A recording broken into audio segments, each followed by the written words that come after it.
Buenas tardes. Hoy voy a comenzar lo que dije en el primer vídeo que hice de promoción de este canal mío, que hablé de que iba a hacer un estudio sobre las mujeres fuertes de la Biblia que están en el monasterio de Guadalupe, en el Camarín de la Virgen, como centinelas, y que iba a hacer, tenía hecho ya un estudio y que lo iba a ir grabando poco a poco para que conociéramos un poco más a estas mujeres.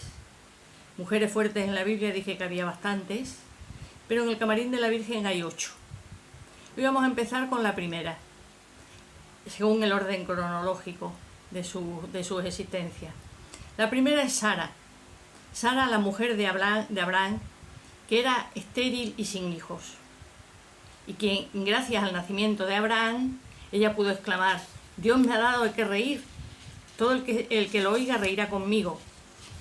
Se compara la maternidad de Sara con la maternidad de la Virgen María. Es como una figura de la Virgen María, en la que de Sara nacerá Israel como pueblo de Dios, de María nacerá el nuevo pueblo de Dios, que es la Iglesia. En algunas de las representaciones a Sara se la presenta con un sombrero, con un cayado y con alguna ovejita, porque era aludiendo al nomadismo pastoril de la familia. Ahí en Guadalupe simplemente se muestra sorprendida por su maternidad, alegre, sorprendida, porque de momento la noticia le provocó la risa. Dice, por eso le puso el nombre de Isaac. Bueno, el nombre se lo dijo Dios que se lo pusiera Abraham. Isaac, que significa Dios ha sonreído, Dios ha mostrado favorable. Bien, antes de empezar a hablar de Sara, y hay que hablar siempre pues, junto con su marido Abraham, pues vamos a hablar un poco de la situación histórica de su momento, porque lógicamente con nuestra mentalidad del siglo XXI es muy difícil entender las situaciones y las cosas, las costumbres de hace 21 siglos. Entonces, 21 siglos, perdón. Empezaré por decir que la historia no es una ciencia exacta como las matemáticas. La historia se divide en unas edades: la prehistoria, que es la más larga, hace unos 2 millones y medio de años aproximadamente, hasta el 3000 a.C. La edad antigua, del 3000 de antes de Cristo al 5, al quinto después de Cristo. La edad media, desde el siglo V hasta el XV. La edad moderna, desde el XV hasta el XVIII. Y la edad contemporánea, desde el XVIII, la Revolución Francesa, hasta nuestros días. Pero estas edades, digamos, no ocurrieron en todos los países a la vez. No se le puede decir todos los países entraron a la vez en la Edad Media o en la Edad Antigua, no. Sino realmente las etapas históricas son como unos lapsos de tiempo que duran un tiempo y que no caen exactamente entre fechas exactas, se puede decir aproximadamente, porque es un tiempo en que el que termina la vida de una forma y empieza una vida completamente distinta. Entonces, en este sentido también se podría pensar que ahora estamos en un cambio de era, en un cambio de edad, porque las nuevas tecnologías han hecho que todo cambie muchísimo. Como os decía, para hablar de Sara hay que hablar de Abraham, porque solo se habla de ella en la Biblia y al lado de este coloso de la fe. Según todos los indicios, Abraham era descendiente de Sem, hijo de Noé, de la rama de Eber, y Sara, Abraham y Sara vivieron en el siglo XIX, aproximadamente entre el 1900 y el 1800 antes de Jesucristo. Es decir, hace 4000 años desde nosotros. Y vivieron en una zona que se llamaba Mesopotamia, que es una franja que hay entre el río Tigris y el Éufrates, en Asia. Esta franja de tierra estuvo dividida antiguamente, es donde empezó la historia, donde empezó la civilización, toda esa zona, que es una zona que se llama creciente fértil, es una zona como una media luna invertida, que ocupa la península del Sinaí, Palestina, Siria y Mesopotamia. Es una media luna invertida. Eso es lo que se llama el creciente fértil. Y ahí es donde empezó la civilización y la historia, como ahora diremos a continuación. Esta tierra, la tierra de Mesopotamia, que significa, Mesopotamia significa país entre ríos, entre el Tigris y el Éufrates, donde ahora están, cerca de donde ahora está Irán, Irak, esa zona. Estuvo dividida antiguamente en 3 regiones. La de Sumer o Caldea al sur, limitando con el Golfo Pérsico, la de Babilonia al norte y más arriba Asiria, que todavía no tenía el poder que iba a tener después. Y también quiero decir así un poco sucintamente que civilización e historia no es lo mismo. Civilización es cuando los hombres ya dejan de ser nómadas, empiezan a ser que eran cazadores y recolectores, que iban de un lado para otro, nómadas, y se empiezan a reunir en aldeas, porque empieza la agricultura, empieza la ganadería y empieza la cerámica. Todo esto hace que el hombre se asiente, se sedentarice y forma las primeras aldeas, que se llaman civis. Ahí empieza la civilización que empezó en el Neolítico, y por esta zona precisamente. En el Neolítico hace 8000 años antes de Cristo. O sea, en el Neolítico ahí hubo una revolución muy importante económica y social, donde el hombre se empieza a asentar, empieza a cultivar la tierra, empieza a vivir de una forma pues mucho más confortable. Entonces la mujer tuvo un papel muy importante, porque la mujer empezó a aglutinar toda la familia, empezó a hacer nuevas artesanías, a ser un poco también la que dirigía, porque algunos hombres seguían siendo cazadores recolectores, la mujer estaba más en casa, en la aldea, organizándolo todo. Y sin embargo, ahí empieza la civilización, pero la historia empieza con los primeros documentos escritos. Los primeros documentos escritos empezaron el año 3000 antes de Jesucristo, precisamente aquí en Sumeria, en Sumer, donde estamos diciendo en Mesopotamia, con una escritura pictográfica y cuneiforme, no con las letras como nosotros las conocemos, y luego también con los jeroglíficos en Egipto, aproximadamente en el 3000 a.C. Entonces, os decía que Abraham y Sara vivieron en el año 1850 aproximadamente. Este tiempo pertenece a la llamada Edad del Bronce Antiguo, aún en la Edad de los Metales. Ya había comenzado, de alguna forma, son el alborear de la historia. Como anécdota os diré que todavía no era conocido el hierro, ni todavía era conocido el caballo como animal doméstico. Pero en este tiempo también se produjo otra revolución. Si el Neolítico había sido una revolución económica y social, aquí es una revolución urbana. El hombre ya está más asentado, podríamos decir, y puede empezar a pensar más en la calidad de vida que no solo en la supervivencia, como hace años, ¿no? Y durante este tiempo parece que la paz había reinado en toda esta zona, en la zona de Mesopotamia y también en Egipto, porque no se han encontrado ninguna inscripción de guerra ni nada. Abraham vive en una ciudad que se llama Ur de los Caldeos, en Sumeria. Bueno, ya no era el reino sumerio, pero había sido el sumerio, en el sur de Mesopotamia.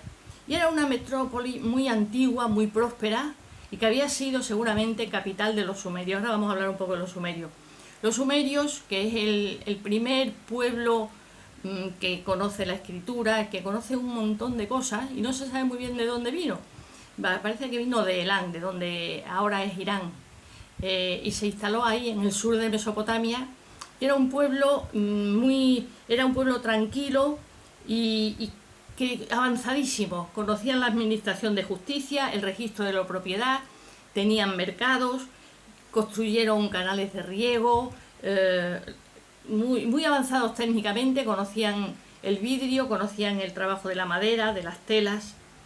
Y os decía que en esta ciudad, que primero parece que fue capital del reino sumerio un tiempo, pues fue donde después, en el 1850 aproximadamente, nació Abraham y por tanto Sara. Vivieron en esta ciudad, una ciudad que ahora mismo está en el desierto. Los restos de Ur, se llamaba Ur de los Caldeos, los restos de Ur están ahora mismo en el desierto, pero entonces parece que había unos extensos cultivos de palmeras, de higueras, y porque el Golfo Pérsico entraba un poco más en la tierra que ahora.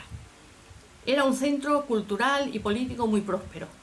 Y entonces, fijaros, como curiosidad os voy a decir que un rey sumerio, de la dinastía sumeria, que se llamaba Ur-Nanru, escribió el primer código de leyes que se hizo en el mundo, anterior al código de Hammurabi, que es después, que es más conocido, pero que es anterior.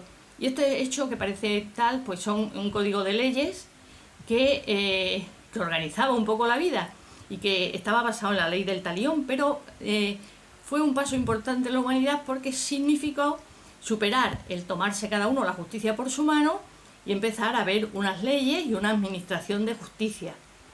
Bien, este reino sumerio, como os decía, se derrumbó sobre el año 1950, antes de que naciera Abraham, bajo los amorreos, que vinieron del norte, y fundaron, eso era así, o sea, caía un imperio y se ponía otro, ¿no? Y esto, una dinastía fue predominante, la de Babilonia, hacia el año 1830, por ahí. A una de aquellas tribus fue a la que perteneció Abraham. Abraham no era sumerio, aunque vivió territorio que había sido sumerio, ya no lo era. El reino sumerio se terminó sobre cuando estos entraron, en el 1950 por ahí. Pues Abraham no era sumerio, sino que era amorreo, de los que habían venido del norte.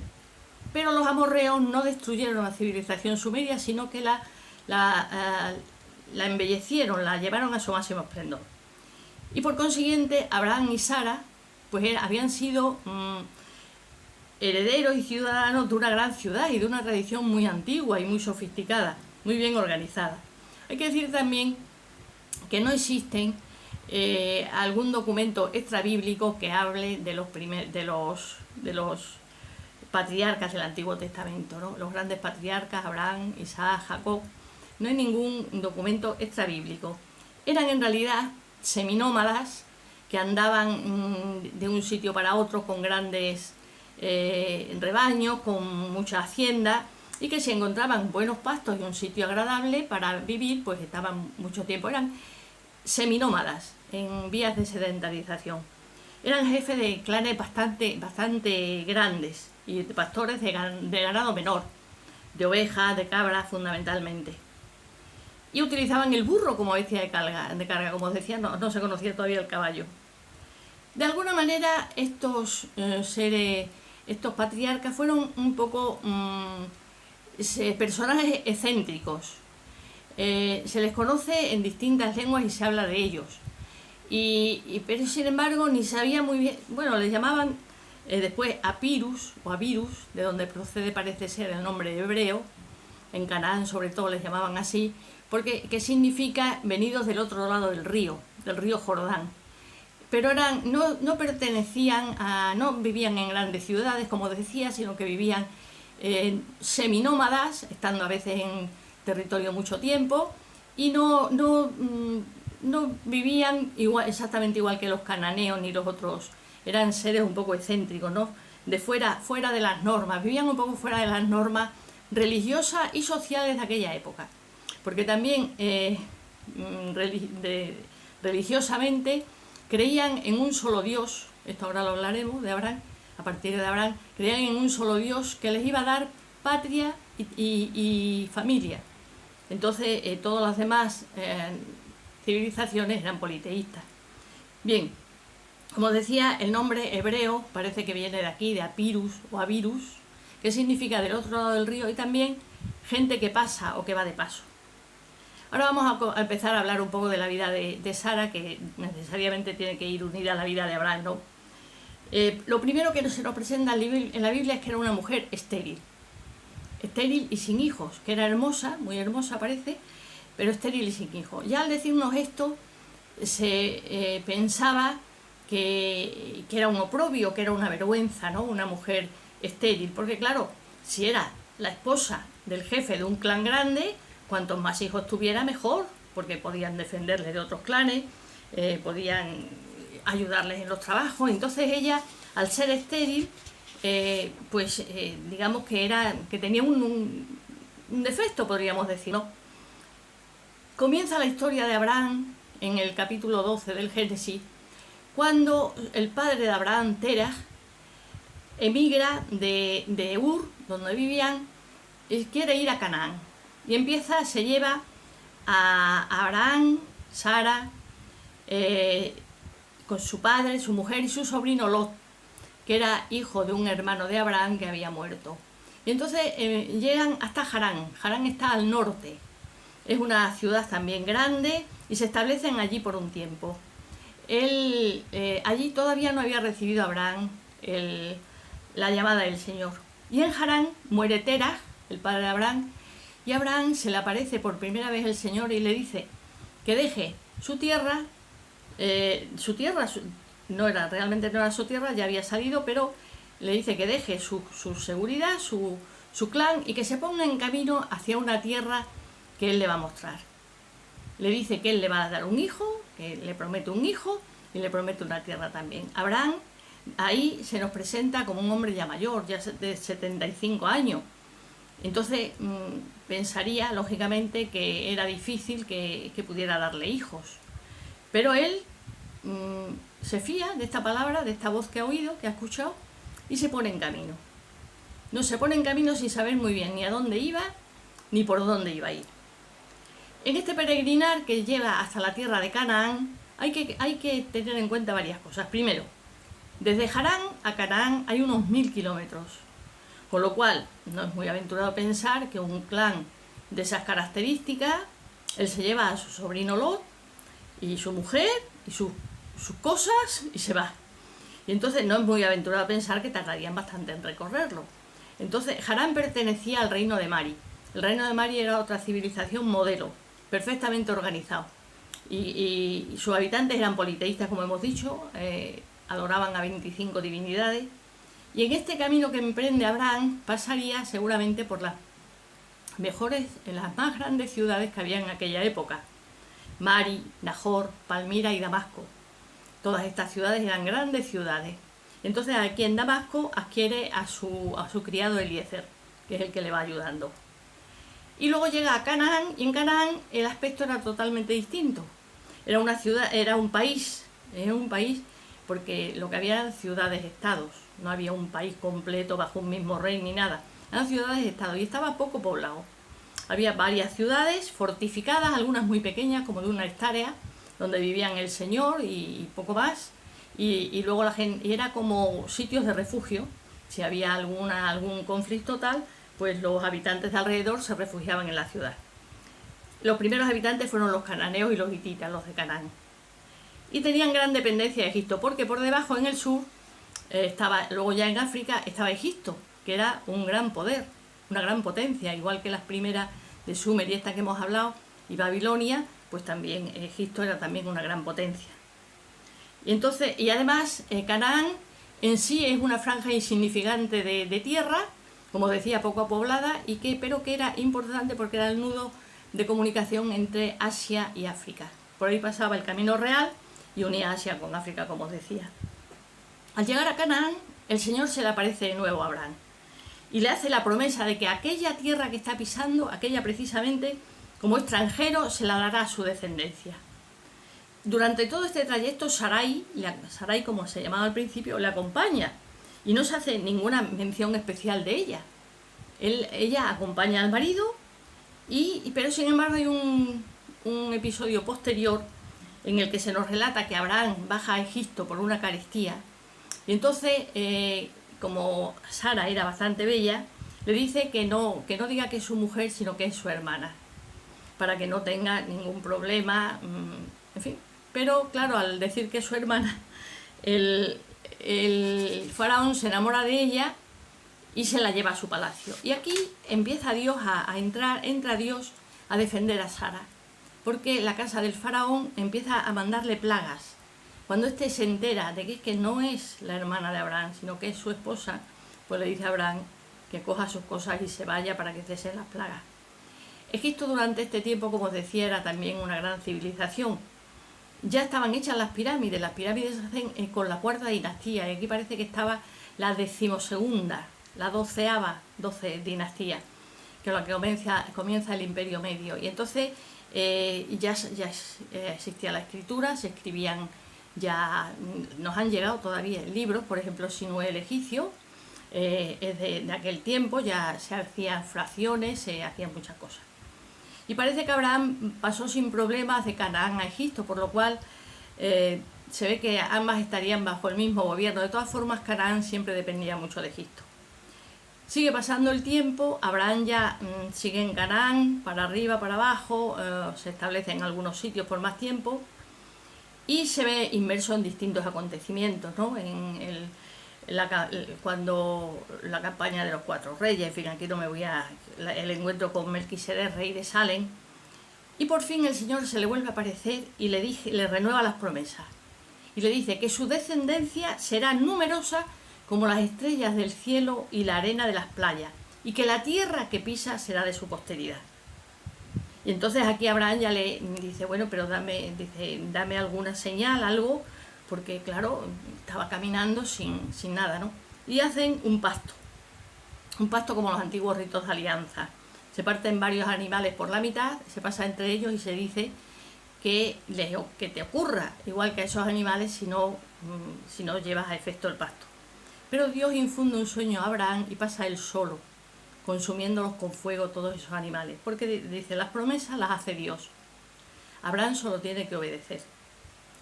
Y más adelante Sara, que ve que pasa el tiempo, que el hijo no llega, que las promesas, pues no se realizan, pues le da a su esclava egipcia Agar, se la da a Abraham para que tenga un hijo con ella. Esto se hacía, también era una costumbre, que si ese hijo nacía en las rodillas de la señora, era considerado de la señora. Entonces, bien, Abraham se acuesta con la criada y tienen un hijo que se llama Ismael. Pero por fin vuelve otra vez a aparecer el Señor ya en el capítulo 17 y le dice a Abraham, y le aclara lo de la descendencia, le dice que no, que la descendencia se la va a dar de Sara, no por otros medios. Pero claro, todo este tiempo han caminado los dos con esta promesa sembrada en el corazón, sin saber muy bien, y ya Abraham nos dicen que era de 99 años. Y en esta intervención el Señor les cambia el nombre. Le dice que Abraham, que era Abraham, será ya Abraham, que significa padre de multitud. Y que Sarai será ya Sara, que significa princesa. El cambio de nombre tiene un significado muy especial. En la mentalidad antigua, el nombre de una persona designaba y determinaba su naturaleza. El cambio de nombre le da, como si dijéramos, un cambio de destino, un cambio de dirección. Y aquí Dios le dice claramente a Abraham, dice, a Sarai, tu mujer, no la llamarán más Sarai, sino que la llamarás Sara. Yo la bendeciré y se convertirá en naciones. Reyes de pueblos procederán de ella. Es decir, Dios va a bendecir a Abraham a través de su mujer, a través de Sara. Entonces, y pone incluso una fecha. Dice, dentro de un año volveré y tendrás un hijo. Dice, y mi alianza le llamarás Isaac. Mi alianza la estableceré con Isaac, el que Sara te dará a luz el año que viene por estas fechas. Después sigue el tiempo, hay una teofanía, vuelve otra vez, se le aparece el Señor que va camino de Sodoma y Gomorra y le dice, le vuelve a repetir, dice, volveré sin falta a ti pasado el tiempo de un embarazo y Sara tendrá un hijo. Y aquí es Sara la que lo escucha y ríe, está en la tienda y ríe porque, según dice, incrédula, dice, ahora ya, si ya, dice la Biblia dice que ya se le había retirado la regla de las mujeres, dice, es imposible. Y ya ves, se lo ratifica, Sara tendrá un hijo. Y finalmente en el capítulo 21 nace Isaac. Cuando Sara ve en sus brazos el hijo recién nacido, exclama feliz, Dios me ha dado de qué reír, todo el que lo oiga reirá conmigo. Vemos así como la fe de Abraham es bendecida a través de su mujer, dándole aquello por lo que había suspirado. Un hijo que colmaría la alegría de los años que le quedaban de vida.